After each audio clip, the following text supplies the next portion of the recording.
Hello, everybody, and welcome back to the Oklahoma City Sports Network. I am the Cowboy Crab, and I'm once again joined by Brian. How's it going, Brian? Going good. It's going good. We got some decent amount of things to talk about in the world of the Twisters. We got to talk about how our opening game went last week. Um, some interesting news that came after that Week One game. And we've also got to give our little preview for tonight's game against our rivals, the Mexico City Aztecs. So let's not waste any further time. Get straight into it. We'll start with Week One. Let's look at the statistics for both teams. We'll start with the Raiders and then we'll do the Twisters. So on the Raiders side of the ball, you had Rocky 28 for 41, 663 passing yards, a 68.3 completion percentage, 10 touchdowns on the night. He hit double-digit touchdowns and no interceptions on the night. A big night for Rocky. Moving on Yeah, to receiving core, you have Lillard getting 6 receptions for 123 receiving yards, 2 touchdowns. You got Luca with 5 receptions, 153 receiving yards, 3 touchdowns. Sinoke with 7 receptions, 231 receiving yards, 3 touchdowns, breaking over the 200 yard. Dusto 5 receptions for 70 yards. You got Hogg with 4 receptions, 72 receiving yards, and 2 touchdowns. And Steelers with a reception for 14 yards. just completely just passing the ball around to everyone at Yeah, that point. the receiving core was they were getting yards. I mean, you had three three out of the four wide receivers breaking over 100 yards. You had one breaking over 200, and then Yeah, both of your and then you had one of your tight ends get 70 yards. So just a big night all around for the receiving core. they were At definitely there to play. Definitely at center, Shaq out of his 10 drives, no tackles for losses or sacks let up. And at defense, Sanoke got a sack, Lillard got 2 interceptions, and Rocky got 2 interceptions. So Raiders were really just on points, and they were doing some special stuff against Yeah. the Twisters last week. They are looking deadly right now. Oh yeah. Moving on, we'll talk about the Twisters. Intage 21 for 33, 402 passing yards, 4 touchdowns, and 2 interceptions was a 63.6 completion percentage. And Bailey 0 for 2 with 2 interceptions. But a big thing with Intage last week was the fact that there were lots of his incompletions were overthrown, hmm and were not really receivable for the receiver. Like there was a consistent amount of overthrows or Yeah. missing receivers he should not have missed. Yeah. I mean, I don't know if we want to start talking about it yet, but I'll just No, give you a dip we'll into get what. we'll get into it after the statistics, but we got to talk about receiving core. Uh, Bailey five receptions for 70 yards. You had Dragman with a reception for 17 yards. Reaver 5 receptions for 99 yards, just short of that 100 receiving yard mark. Koo with 3 receptions, 103 receiving yards, 2 touchdowns. The only receiver to break over 100 receiving yards. BTD with 5 receptions for 80 yards and a touchdown. Samuel only getting 1 reception for 22 receiving yards, and Parker getting a reception for 11 yards and a touchdown. hmm That is a statistic I have never seen from Samuel. He only got 1 reception, and it was for 22 yards. Yeah, that's out of the ordinary for sure. That is something different, right there. At center, you had several. You had Pocho out of his drive. He didn't let up a tackle, loss, or sack. You had Bailey out of his drive, no tackle for loss or sack, and Amar 7 drives, no out of his 7 drives, no tackle for loss or a sack, and nothing in the defense category whatsoever. Yeah, crap. I meant to ask you, not to cut you off. Is that real? Is that a mistake? Like, I've never seen that before on a stat sheet. There was nothing on the defense. That is not the first time I've seen that. It is not. If there are no sacks, no swats, no tackle for losses, no interceptions, they will put nothing there. Man, And nothing to miscellaneous. So, yeah, we both went 0-1 on our week 1 predictions. not only with the team who won, but also with the score. It was a blowout game here in Yeah, Oklahoma City. yeah, that's not the way you want to start off the season. Obviously, I mean, Definitely, snoozer completely. definitely. When the past 2 seasons you've been in a heavy playoff contenders and back-to-back division champions and season 35 conference champions. Yeah, this is definitely not a way to start the season, especially last season. Our start was getting our Victory Bowl revenge win over Atlanta, which softened the blow just a little bit of the loss in the Victory Bowl, but definitely would have rather had the Victory Bowl win. And to add on to this, kind of disgraceful loss. I mean, there's no excuse about it. I mean, No. Intake had, I mean, pretty much almost a clear pocket the whole game, only having once. I mean, at least looking at the stats, there was no excuse for us to go out the way that we did with only one sack allowed. Yeah. And just taking a look at where that puts us right now in the standings, that puts us in technically we're tied for third right now, but counting the rest of the statistics, we are currently in last in the Plains Division, and overall in the Western Conference, we hold the 12 seed, only ahead of the Bucks, Ducks, and Spartans. Yeah, just overall completely disappointing. And I want to say something because I completely ate my words on paper. I did think that this was going to be one of the best matchups. I did. I definitely. I mean, did anyone really anticipate us to go out like this? Because No, I didn't. no, I didn't. Uh, honestly, intakes. I mean, I really. It just didn't seem like his former self. I mean, I think we all know this isn't a stat line that he'd post up, especially with the lanes he was getting. I mean, again, obviously looking at the stats because obviously, me personally, I can't speak. I wasn't there for every play. He could have had some serious pressure the whole game. I don't know, but I mean, I'll tell you one thing. It's just, and honestly, with what I'd say, I mean, I firmly believe that if not the best, the Twisters have one of the best wide receiver cores in the league. I'd say a probably guaranteed top five, if not minimum top 10. Yeah. Um, I mean, it's notable names: Samuel, Reaver, Koi, or Ku, whatever. And I mean, like you'd surely think like I'm not saying because Rocky's stat line was you know very Out of his mind that night. He was cooking up some good stuff. yeah. I mean I mean double digit touchdowns. I mean that's something else. I mean putting up about three times the touchdowns Intake had. Yeah, And just under that. just honestly, just definitely disappointing to say the least. We we definitely got our work cut out for us. I mean, I mean after this loss, I mean the whole perception was, do the Twisters just need to shut up already? Like that's crazy. Like that's crazy. And no one, obviously, zero people want to come out and have that be what they're saying about you. You know what I'm saying? Yeah. So definitely disappointing to say the least. And I mean, there's no excuse for it. There's no excuse for it.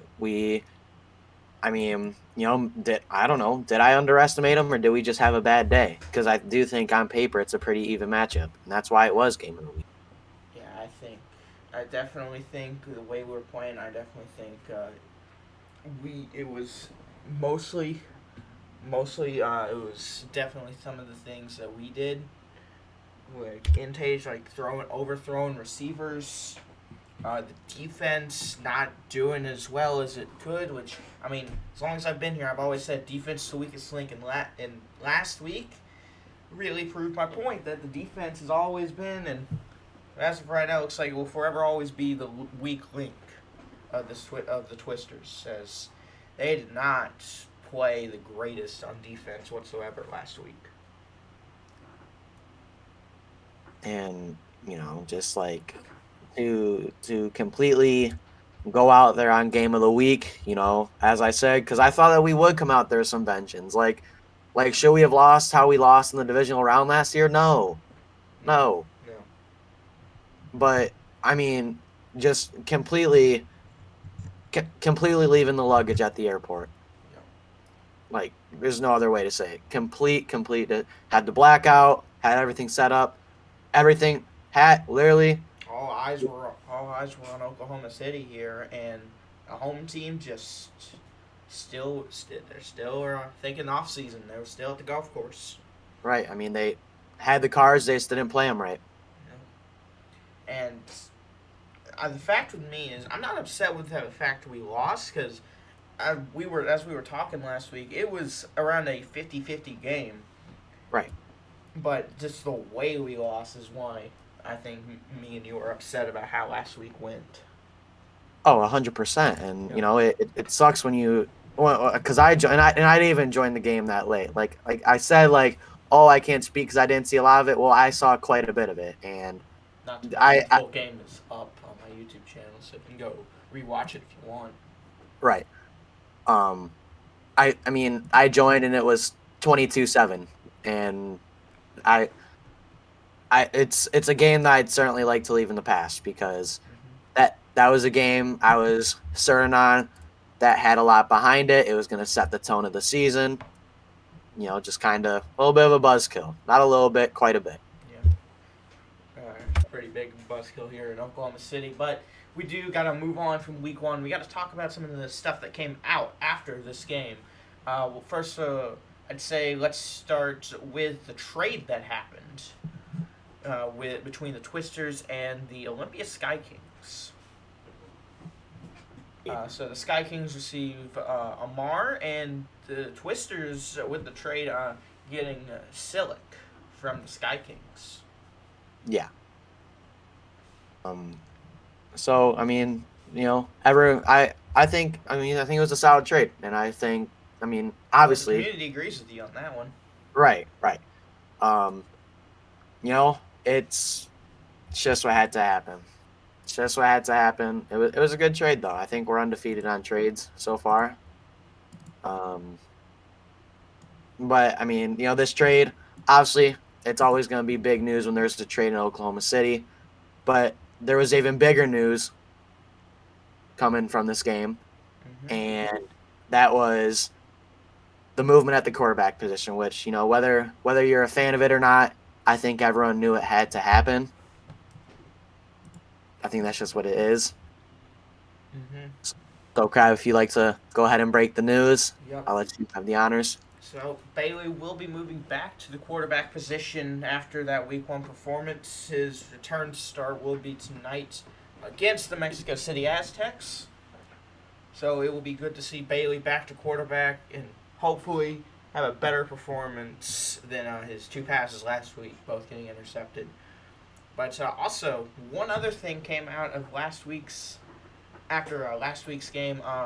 A a rumored trade that, as of right now, has not been officially confirmed, but between the Freedom and the Twisters, potentially Resparkled and Intage, along with Reaver, could all three be traded in the near future. With I would believe it'd be Resparkled coming to the back to the Twisters, and Intage and Reaver heading off to Philly.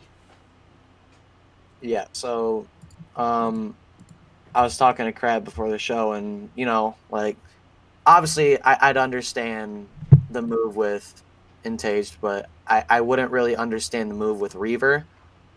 Um, personally, in my opinion, Resparkled would be great. Um, but my thing is I feel like let's see how tonight goes first before any moves are made. Because with all due respect, I mean, Intage is still, he's still a solid quarterback. It's not like he went out there and put up Nathan Peterman numbers. He didn't No. do that. But I mean, I guess for OFL standards, it was partially close, especially how the loss came. Especially with how the loss being. Right. I think we for sure have to see how the wide receiver core will perform tonight, and then moves can be made after that. I just feel like they didn't get their full chance, and that's what I would do. personally. Well, that's kind of all the big things that came out after week 1, but we got one more segment here for you folks. We got our week 2 preview against the Mexico City Aztecs. We'll be traveling across the border once again to Mexico City to play the Aztecs. As of right now, they are tied for first in the Plains Division lead with the Barton Bruisers, who, gotta be honest, not used to seeing them in the top spot. It's a little bit of a shock to me. Yeah. But we got to talk about the game of the Aztecs tonight at 7, which should be streamed by me. So, got that to look forward to. But let's get into what our thoughts on here for this game. Brian, I'll let you go first. All right. So, Aztecs, they not too bad of a team on paper. Honestly, pretty solid. Week 1 was a little scary for them. I believe, if I'm correct, the score was like 31-24, something like that. I'm sorry, 34-27. I mean, I can't. I know how it's gonna sound, but really, I think everyone who knows football, you can't judge a team off week 1. It's how the team goes throughout the course of the season. And I'm not even saying because obviously, if we were judging them, I would completely agree with everyone. We completely stunk it up last week, so that's fine. I can take the judgment because I completely agree. We did stink it up last week, but if we do lose, I'm gonna get clowned for saying this. Hopefully, I mean, it's sad I have to take that route, but just in case, because last week I thought the same thing for sure. Mm-hmm. Actually, I have some confidence in the guys. They should go into this week tonight at 7, approximately, if you're on the East Coast, about 2 hours and 40 minutes, 3 hours and 40 minutes from this time until kickoff. Yeah, 3:40, 3 hours 40 minutes from now. Yeah. Yep. Hopefully, they see what people are saying because I was talking to Parker. I mean, right now, if you're in the Twisters building, you're posting something to kind of uplift your guys. Like, you're getting clowned for that. Like you guys got no reason to talk. Hopefully, they take what the OFL's saying about them, and then they use that for vengeance and just a will to go in there and kick the Aztecs. Yep, embrace the hate. Right. I do think that's what they're gonna do, but I can't say it's gonna be a blowout because now I do got to agree with the people a little bit, and right now we gotta take a little bit of the back seat because, as I said, we got kicked in last week, so we gotta kind of relax. I'm gonna say a respectful. I'm gonna go around the area. Give me. Honestly, I'll take around the area 45-38. I'm gonna say we'll kick a last minute field goal to kind of seal it. Or I will say I think the pressure will get to the Aztecs and we'll have a last minute turnover. We gotta kind of slow down a little bit. I will agree with that because I understand it's a different team. And hopefully next week I can be like, oh well, we're up now. This is it. This is the Twisters you've been waiting for. Yep. And I will call it straight when it's going to be a loss. I will, because I did genuinely think that we were going to win last week. I did. And I do think that we're going to win this week. So I'll call it when it's going to be a loss, but I just don't see it being to the Aztecs. Sincerely, I don't see it being to the Aztecs. I do think it will be a pretty decent game. Mm-hmm. All right, well, you got to get my thoughts in on it. So just took a quick little look at team history, and based off history, just a quick little fact here for you. The Twisters, as of now, are currently undefeated against the Mexico City Aztecs. They are 3-0. Against the Aztecs. Tonight, I think we get back on track. I think we get our first win of the season against a division rival. We go 1-1, sit comfortably around the middle of the conference, around the middle of the division. And then we got to start preparing for next week. I think my final score prediction is going to be around the 49-45 area. I think Twisters we bounce back this week. We get a win, and then we got to look forward to next week. Because Brian, I don't know if you've looked at the schedule for next week, but next week it's going to be a tough matchup, and honestly, is going to be a realistic game where we might not come out on top. Yeah, But I see what you're saying, Matt. yeah, but as of this week, I think Twisters we bounce back, get our first win. Bailey, he looks good. He looks just like he did a few seasons ago. He's looking good. He's getting the ball around to his receivers. Receivers are doing good, and the defense. Hope to God they step up tonight, because if not, I'm going to be very upset, and you're going to be hearing me talking about them next week. And I don't want to talk about the defense sucking ass next week. Definitely think now. I think that there's two key factors in this game. Okay, now I get it was garbage time last week, but for 2 interceptions isn't your favorite thing to see. No. But I understand the circumstance. It will depend how the chemistry is going to be. I don't think it'll be too far off. No, we know somebody who he's going to have fantastic chemistry with, and hope for God, Right. God he has a bounce back week. Samuel, I mean Right. them two. That is right. That is statistically speaking your best duo in Twisters franchise history. So Right. you got to know that their chemistry is there, but is the chemistry with the new components going to be there? Right. BTD is kind of, he's going to mesh in there, and we're going to see. But honestly, that's not my biggest concern. My biggest concern, Crab, is what you just said, and that's the defense. I truly want to see, because now at this point, it really is Twisters versus the world. That's what it is.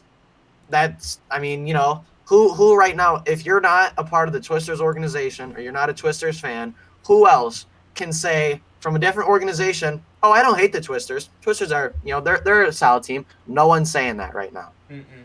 It really is Twisters versus the OFL. It's Twisters versus the USA. It's Twisters versus the world. Yeah, So you can really say the world, because we have a team. We have 3 teams that don't play in the States. right. So they're, that I think that will truly be the make or break. How is the defense going to step up, and how can we see them perform under this, insane pressure? Because that's what I'd say. We are under, I know a lot of people, they could be a little concerned about how the Aztecs played last week. I do think the Toros, I think the Aztecs are better than the score that they put up. But what I will say is you can't underestimate these guys, because in the OFL, anything can happen at any time. Every game is something special. Right. So we are under a lot of pressure, because I would say last week this time, we're looking at, possibly being a team that could be mentioned in Victory Bowl conversations. If we weren't. We win this game, I feel like that definitely brings us back into early contenders.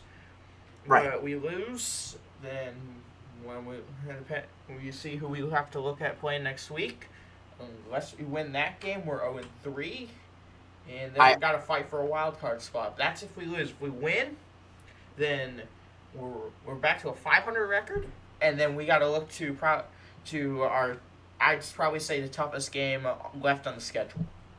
Right. You can't, God forbid, this is the worst circumstances. If you lose tonight at 7, I don't care, because I don't care if any of the players are listening to this. I really don't care, because it is what it is, and it's what everybody is saying about you. Whether they look at the schedule or not, God forbid, you cannot go into week 3 0-2, coming off an Aztecs loss, and have to go up against the Sentinels. Yes, it's at home. It could have been worse, but that's still not the situation that you want to get into. No, you do. Especially if I remember correctly, it's Relly too on the Sentinels. Yes. So yes. God forbid you go 0-2, and then you got to go and face one of the, I'd say one of your top 5 quarterbacks in the league right now. Right. That is a situation that screams disaster waiting to happen. But I think we got to wrap it up at some point. So I think we both got the Twisters making the bounce back this week, and then next week we got a very interesting matchup, but we got to see how tonight brings us for the Twisters live from Mexico City. But I think that's where we'll wrap it up here for you now, folks. Representing the Oklahoma City Sports Network, I am the Cowboy Crab. This is Brian. And we were the analyst for the Oklahoma City Sports Network, saying so long, everybody.